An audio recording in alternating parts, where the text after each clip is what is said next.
하나님께 감사하라라는 제목으로 주님의 말씀을 전할 때에 주님께서 허락하시는 놀라운 축복의 은혜가 여러분과 저에게 있기를 주님의 이름으로 축원합니다.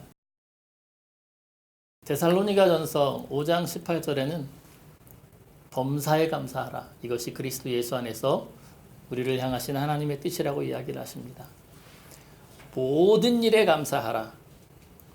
하나님께서는 어떻게 시키셔도 이렇게 어려운 것만 시키시는지 잘 모르겠습니다. 그런데 놀랍게도 사실 감사 자체가 어렵다는 사실을 하나님께서도 이미 알고 계셨습니다. 디모데후서 3장 2절에서 바울은 디모데에게 이렇게 이야기를 합니다.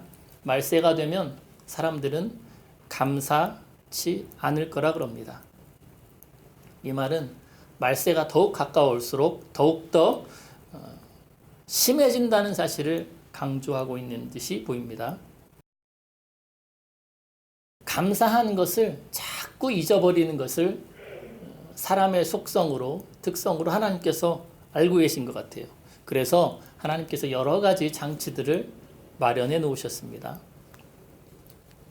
출애굽기 23장 14절부터 15절은 그렇게 이야기를 합니다. 너는 매년 3번 나에게 절기를 지킬지니라. 그리고 그러면서 빈손으로 나에게 보이지 말지니라. 하나님께서도 물질을 좋아하셨나 봐요. 하나님께서 이렇게 절기를 정하셨는데 하나님께서는 왜 해마다 같은 절기를 정하셔가지고 자꾸만 반복하게 하셨을까? 여러분 이런 생각을 해보셨습니까? 부활절이 되면 아니 작년에도 부활하셨던 것 같은데 올해 또 부활하셔야 되나? 그런 생각도 들기도 하고 추수감사절이 되면 설교는 분명히 감사와 관련된 이야기를 할 텐데 그 얘기를 또 들어야 되나? 그렇습니다. 그런데 하나님께서는 사람의 이 잊어버리는 습성을 잘 아시고 감사를 다시금 재기억시키시기 위해서 이 절기를 정하셨습니다. 하나님의 백성 이스라엘을 위해서 하나님께서는 특별하게 3대 절기를 정하셨는데 이 이야기는 출애굽기 23장 14절 이하, 34장 18절 이하, 신명기 16장에 잘 나와 있습니다. 이 3대 절기는 6월절을 포함하는 7일 동안의 무교절 축제, 그리고 77절 축제, 오순절이라고도 합니다. 그리고 마지막은 초막절 축제가 있습니다. 수장절 축제라고도 하는데 이 초막절 축제가 바로 우리가 요즘 드리는 추수감사절 예배의 기원이기도 합니다. 6월절을 포함하는 7일 축제 무교절은 하나님께서 이스라엘을 이집트에서 구원하셨던 날, 그날을 기념하고 기억하고 잊지 말라고 하시기 위해서 제정하셨고, 그리고 77절과 초막절은 수확에 대한 감사를 표현하면서 그 모든 것을 허락하셨던 분이 하나님이시라는 사실을 잊지 말라고 하나님께서 제정하셨습니다. 자신의 사람들이 너무나도 하나님께서 돌봐주셨다는 사실을 빨리빨리 잊어버리더랍니다.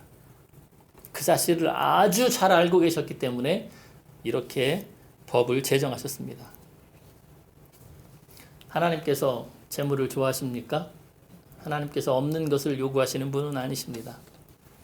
주신 것 중에서 하나님께서 허락하셨던 것 중에서 그것 중에서 하나님께 드리기를 원하시는데 이 3대 절기 중 첫 번째 절기인 6월절을 포함하는 이 무교절은 보리 수확 시기와 관련되어 있습니다.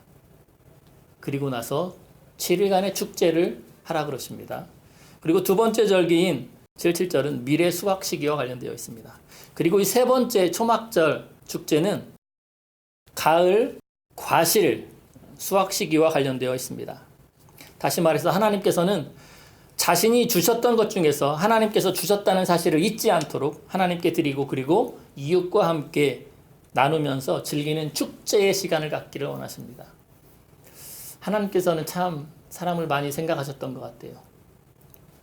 우리가 오늘날 보통 사람들이 1년에 일주일간의 축제를 갖는 것도 쉽지 않은데 일주일간의 축제를 3번씩이나 같이 즐겁게 온 가족이 모여서 축제를 갖는다? 아무것도 안 하고 그거 쉽지 않습니다. 그런데 하나님께서는 사람이 자기의 백성들이 축제, 즐겁게 살기를 원하셨답니다. 자, 이 초막절의 특징에 대해서 한번 살펴보십시다. 이 초막절의 특징, 첫 번째는 이 축제 기간에는 연중 어느 때보다도 더 많은 수의 희생제물을 바쳤습니다.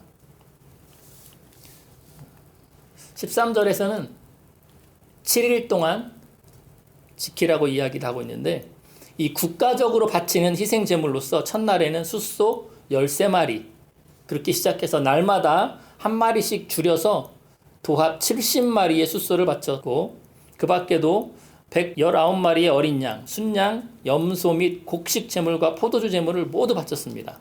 그리고 그 주간에 참석자들이 개별적으로 바쳤던 제물도 어마어마했을 거예요. 이 제물을 통해서 무엇을 하기를 원하셨느냐?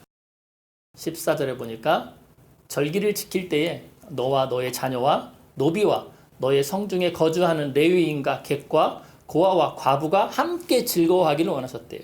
그러니까 이웃과 함께 나누기를 원했답니다.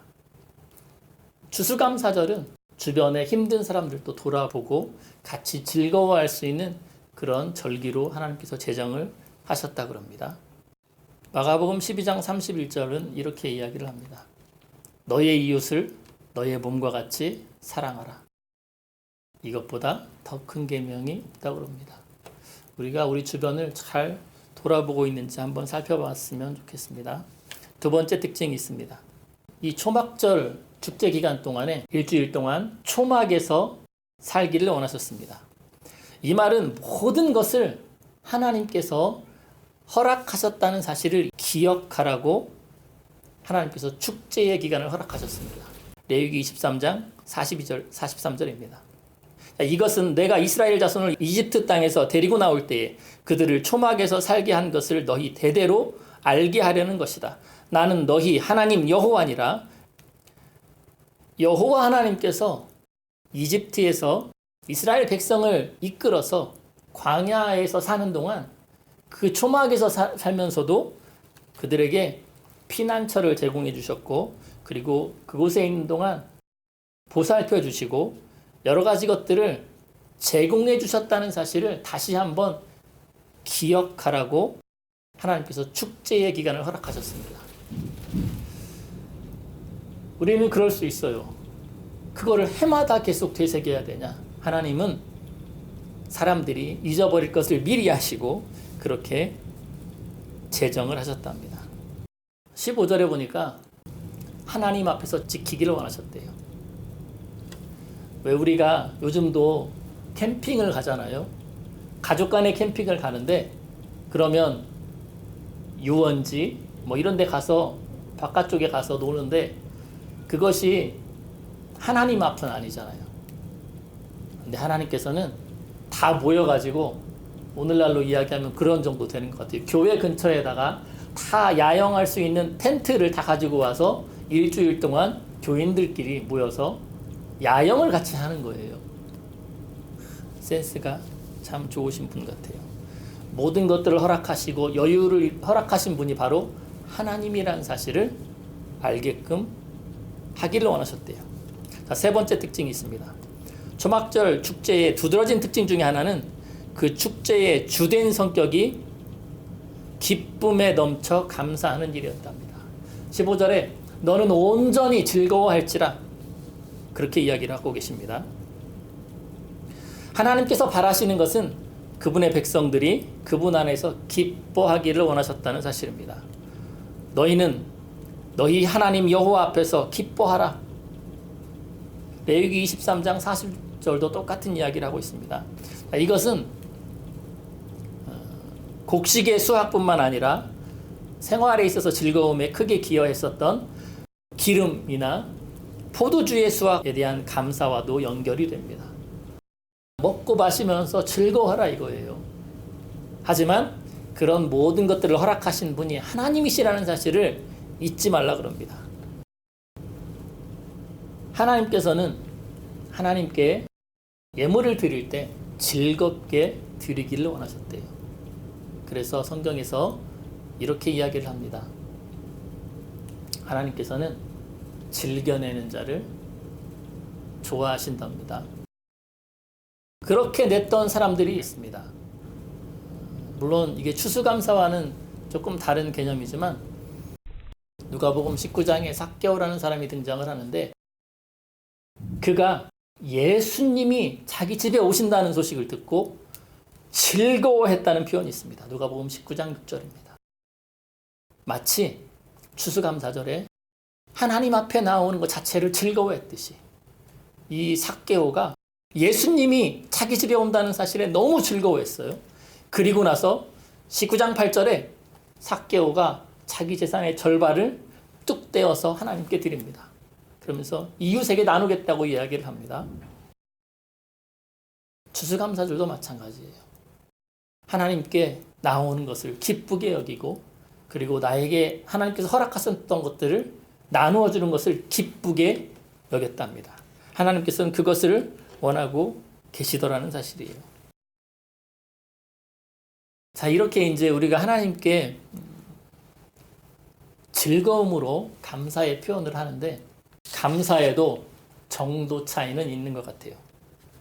여러분은 어떨 때 더욱더 큰 감사가 있을 거라고 생각하십니까? 어떨 때에 더욱더 커다란 감사, 감격하고 가슴이 터질 것 같은 그런 감사를 하셨었습니까? 번창하고 자유함이 있고 형통함이 있고 성공과 영광이 있을 때에 그곳에 더욱더 큰 감사가 있으셨습니까? 아니면 오히려 병들었을 때에 오히려 가난했을 때에 막 아주 절박했을 때에 아주 고통 중에 있었을 때에 혹시 그 중에 진정한 감사가 있으셨습니까? 말하는 의도가 뻔히 보이죠? 네, 그렇습니다. 힘들고 절박하고 어려운 환경 가운데서 더욱더 감격스러운 감사가 있게 됩니다. 성경에는 많은 예들이 있습니다. 한 사마리아인이 있는데 불치병이라고 알려졌던 하나님에게 천벌을 받았다고 알려졌던 문둥병에 걸려서 얼마 동안이 걸렸는지 모르지만 고생을 많이 했나 봐요. 그가 예수님께 나와서 예수님을 만났을 때에 그 병이 나았습니다. 그리고 그가 예수님 앞에 나와서 얼마나 감사했던지 무릎을 꿇고 머리를 조아렸답니다. 감사를 표현했대요. 느부갓네살이 왕이었는데 교만해가지고 하나님께서 치셨답니다. 그가 정신장애가 와서 이제 왕좌에서 물러났습니다. 그 정신장애에서 나음을 받았을 때에 하나님께 감사를 드렸답니다. 여러분, 요나가 바다 한가운데서 큰 물고기에 의해서 목숨을 건졌을 때에 하나님께 감사를 드렸답니다. 다윗은 목숨을 위협하던 사울에게서 벗어났을 때 그때 하나님께 감사를 드렸답니다. 여러분, 이렇게 이야기하니까 이게 별거 아닌 것 같잖아요. 놀랍게도 성경에는 하나님께 감사를 했다는 사람들이 잘 찾아보시면 그렇게 많지 않습니다. 자, 그러면 여러분과 저의 관점을 생각해 봅시다. 불치병도 없고 정신병에 걸린 것도 아니고 바닷 가운데서 조난사고를 당했던 것도 아니고 목숨의 위협도 느끼지 않는 여러분과 저는 얼마나 많이 감사를 해야겠습니까? 우리는 이 사실을 잊고 있습니다. 물론 살면서 이 중에서 하나라도 속해 계신 분들이 있을지 모르겠습니다. 그래서 나는 다른 사람들보다는 감사하는 게 조금 껄끄라 이런 분이 계실지도 모르겠습니다. 하지만 이 네 가지 중에 한두 개는 속할지 모르지만 네 가지 전부가 다 속하시는 분은 없을 것 같아요. 하나님께서는 감사하는 사람을 통해서 일하시기를 원하시고 감사하는 사람을 높이시기를 원하시고 감사하는 자들에게 더욱 큰 은혜를 베푸시기를 원하시고 더욱 큰 감사를 위한 수단으로 사용하신다는 사실을 기억하셔야 합니다. 한 사람씩 다시 한번 다른 관점에서 살펴보십시다. 불치병이라 불려졌던 문둥병으로 고생했던 사람, 한 사마리아인이 여러분 얼마나 불쌍해요. 저희 한국에서도 보면 격리 수용돼서 살았던 것 같아요. 아마 다른 나라들도 다 마찬가지일 거예요. 여러분, 하지만 그게 중요한 게 아니에요. 그가 예수님을 찾았을 때에 병에서 나음을 입었고 감사했던 한 사마리아인 그 사람에게 예수님께서는 예수님이 살아생전에 구원을 허락하셨던 몇 안 되는 사람 중에 그 사람을 꼽으셨다는 사실입니다. 7년 동안 정신장애로 밖에서 소처럼 풀을 뜯어먹고 그리고 머리는 산발을 하고 손톱은 새 발톱처럼 막 한 번도 다듬지를 못해가지고 길었던 제정신이 아니었던 느부갓네살 왕. 여러분 얼마나 비참해요. 왕이었던 사람이 정신줄을 놓아가지고. 여러분 하지만 그게 중요했던 게 아니에요. 그 느부갓네살이 하나님을 찾았을 때에 제정신으로 딱 돌아왔는데 그가 그때 하나님께 감사의 찬양을 올렸답니다. 그랬더니 하나님께서 그를 그 전보다 더욱더 커다란 영광이 있게 하셨답니다. 선지자였던 요나. 선지자라는 사람이 하나님의 뜻을 거스르려고 무진장애를 쓰다가 선원들에게 딱 걸렸습니다. 바다에 내던져질 위기에 있었는데 얼마나 면이 안 섰겠어요. 요즘 말로 말하면 목사가 다른 사람들에게는 하나님의 뜻을 쫓아 사셔야 됩니다. 막 이렇게 간절하게 이야기를 합니다.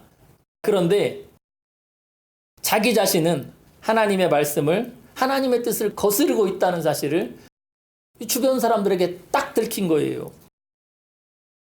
목사 생활을 더 하겠어요, 이게. 바로 이제 회개에 들어가야죠. 금식기도 들어가고.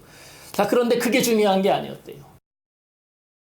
이 요나가 그 자리에서 뭐라 그랬냐면 나는 천지를 주관하시는 위대한 하나님을 섬기는 사람이라고 이야기를 했답니다. 그러면서 하나님을 찾은 거예요. 그때에 바다에 던져져서 이제 풍랑 가운데 조난을 당한 거에 이제 죽게 생겼죠. 바다 한가운데 던져졌으니. 그나마 하나님을 찾았더니 하나님의 은혜로 큰 물고기에 의해서 목숨은 부지하게 되었습니다.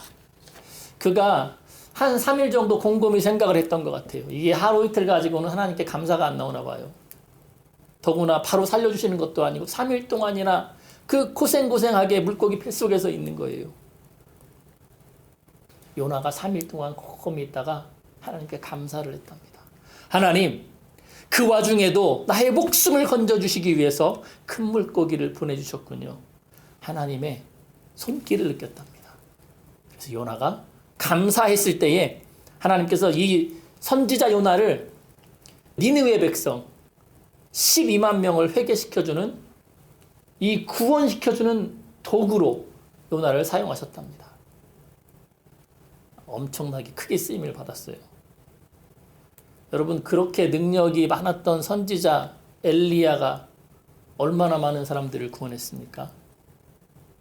이스라엘 사람들 하나도 구원을 못해가지고 옆나라로 도망갔던 엘리야. 돌아와서도 사람들을 회개를 못 시켜서 목숨이 유태유태하니까 다른 나라로 또다시 남쪽 나라로 도망갔던 엘리야. 하지만 요나는 하나님께 감사했을 때 놀라운 역사가 일어났습니다. 어쩌면 엘리야도 하나님께 감사했더라면 그런 놀라운 기적의 역사가 크게 일어났을지 모르겠어요. 여러분의 삶은 어떻습니까? 여러분, 다윗도 있습니다. 다윗이 3m에 다다르는 키를 자랑했던 이 골리앗을 돌멩이질 한 방으로 끝내버렸습니다. 가는 곳곳마다 전쟁에서 승리를 했고 왕의 사위까지 되었습니다. 그런데 그러다가 이 다윗이 내란, 미수죄, 반역죄인으로 현상수배를 당해가지고 이리저리 피하고 저리 피하고 이 숲을 속으로 피하고 저 동굴 속으로 도망다니면서 다른 사람들에게 온갖 조롱을 당했습니다. 하지만 여러분, 그런 게 중요한 것이 아닙니다. 다윗은 하나님을 신뢰하고 하나님을 바라왔습니다. 그때에 그가 10년이 넘는 기간을 그 모진 조롱 가운데 그 세월을 버텨냈습니다. 여러분, 버티는 것이 중요합니다. 하나님의 때가 오더라는 거예요. 그게 버티니까. 결국 사울의 손에서 벗어났을 때에 이 다윗이 하나님께 감사를 올렸습니다. 그런 다윗을 보시고 하나님께서 창세기 15장에서 아브라함에게 약속했던 그 땅을 정복하는데 다윗을 통해서 하나님께서 이루어 주십니다. 그리고 그 이후로 이스라엘의 영원한 위대한 왕으로 다윗이 굳건하게 자리를 잡았습니다. 성경에 하나님께 감사했다는 사람들이 많잖아요. 그런데 이 사람들이 감사했을 때가 다 어떤 때였냐면 영광의 자리, 번창하고 성공하고 형통의 자리, 그런 자리에 있었던 게 아니에요. 그들이 하나님께 막 진정으로 감사하고 감격하고 가슴이 터질 것 같은 그런 감격을 했던 그런 곳은 오히려 병들고 가난하고 힘들고 초라했고 절박했던 곳, 여러분 그 고통 가운데에 하나님께서 자그마한 것을 허락해 주셨을 때에 그것에 너무 감격을 하고 하나님께 감사를 올렸답니다. 여러분의 삶은 어떻습니까? 우리가 풍요로운 삶 속에 있을 때 정말 맛있는 것을 먹었을 때가 하나님께 너무 막 감사해서 하나님 이런 맛도 저에게 허락하시는군요. 이런 풍성한 음식을 저에게 허락해 주시다니. 여러분 이런 감사가 여러분에게 있으셨습니까? 아니면 힘들고 배고파가지고 한 10일 굶었을 때에 자그마한 빵 쪼가리 하나에 여러분이 감사를 느끼셨습니까? 여러분 감사가 하나님의 마음을 움직인다는 사실을 기억하셨으면 좋겠습니다. 여러분 우리가 미국에 살면서 추수감사절을 지키는데 1620년에 영국에서 종교의 박해를 견디다 못해서 종교의 자유를 찾아서 메이플라워 호를 타고 102명의 사람들이 미국으로 건너옵니다. 2달 이상의 기간을 거쳐서 1620년 12월에 자기들이 원했던 플리머스에 도착을 하는데 반절 이상이 죽었습니다. 아마 그들이 그 속에서 불평보다는 살아남았던 사람들이 하나님께 감사했을 거예요. 드디어 내가 종교의 자유를 찾아서 하나님을 마음껏 섬길 수 있는 그곳에 와서 드디어 하나님이 나를 살려주셨군요. 살아남았던 사람들이 얼마나 감사했겠어요. 딱 왔는데 그 겨울을 지내면서 또다시 사람들이 추위와 괴혈병에 많이 죽었습니다. 그 다음에 자기들이 가지고 왔던 밀과 보리, 씨를 심었는데 풍토와 맞지를 않아서 수확을 못했습니다. 그때에 인디언들이 도와줘서 옥수수를 심어서 그걸로 추수를 해서 그 해에 수확을 하고 그리고 그것을 가지고 하나님께 감사를 올렸답니다. 그거 가지고 부족하니까 들에 뛰놀던 칠면조를 잡아가지고 식탁에 몇 마리 놓고 하나님께 감사를 했던 것이 미국에 있어서 추수감사절의 기원이라고 합니다. 그들이 풍족한 가운데 하나님께 감사해서 추수감사절의 유래가 된 것이 아닙니다. 부족한 가운데 그 속에서도 허락하셨던, 인도하시고 공급하셨던 하나님을 바라보고 하나님께 감사를 올렸답니다. 칠면조가 얼마나 맛있길래, 여러분 제가 미국 사람들에게도 물어봤는데 칠면조가 맛있습니까? 닭이 맛있습니까? 당연히 닭이 맛있다고들 다들 이야기합니다. 그럼에도 추수감사절 때 왜 칠면조를 먹냐 이렇게 물어보면 우리 선조가 종교의 자유를 찾아서 이곳에 왔을 때 처음에 먹을 것이 없을 때 그것을 잡아서 하나님께 감사를 올렸다. 그것을 기념하기 위해서 지금도 추수감사절이 되면 그 맛없는 칠면조 고기를 먹는다 그럽니다. 여러분 우리들의 삶도 그렇습니다.